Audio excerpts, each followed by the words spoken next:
रात के 9 बजने वाले थे और मौसम बिगड़ने के संकेत मिल रहे थे। रोहित की पत्नी स्नेहा दिन में मायके गई थी, लेकिन अब तक वापस नहीं आई थी। अचानक रोहित का फ़ोन बजा और स्नेहा की आवाज़ सुनाई दी। आज शायद मौसम ठीक नहीं रहेगा और रास्ते में ट्रैफिक जाम भी हो सकता है, इसलिए मैं कल सुबह ही वापस आऊँगी। अगर भूख लगे तो बाहर से खाना मंगा लेना। फ़ोन रखने के बाद रोहित ने खाने का ऑर्डर कर दिया। करीब 20 मिनट बाद एक दुबला पतला व्यक्ति साइकिल पर खाना लेकर आया। रोहित ने दरवाज़ा खोला और उससे ओटीपी साझा कर दिया।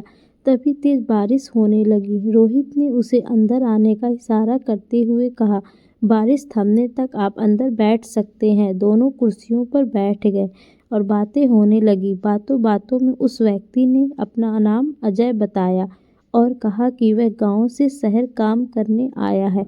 अजय ने रोहित को अपने जीवन की कहानी बताई, कैसे उसकी शादी मुंबई की एक पढ़ी लिखी लड़की से हुई थी।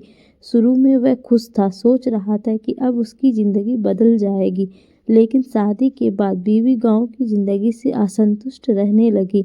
गांव का माहौल और वहां की सादगी उसे रास नहीं आई। अजय के माता पिता ने अपने बेटे के भविष्य की चिंता में गांव की ज़मीन बेचकर उसे मुंबई में बसाने का फैसला किया।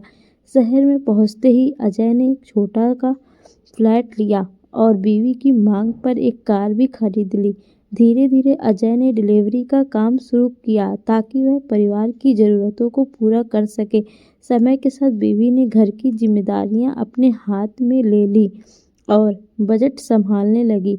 उसने घर के अन्य सदस्यों के लिए नौकरियां ढूंढी और सबके लिए अलग अलग फ्लैट्स खरीद लिए। उसने अपने माता पिता और भाई बहनों को भी काम में लगा दिया और सभी के लिए जिम्मेदारियां बांट दी। देखते देखते उसने घर की आर्थिक स्थिति को संभाल लिया और संपत्ति का निवेश किया। अब हाल यह है कि अजय की बाइक पुरानी हो चुकी है और उसकी बीवी उसे साइकिल से काम करने भेजती है।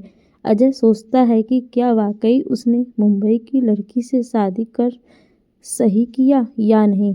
बारिश बंद हुई तो अजय अपनी साइकिल उठाकर अगली डिलीवरी के लिए निकल पड़ा और रोहित उसे जाते हुए उसे देखता रह गया।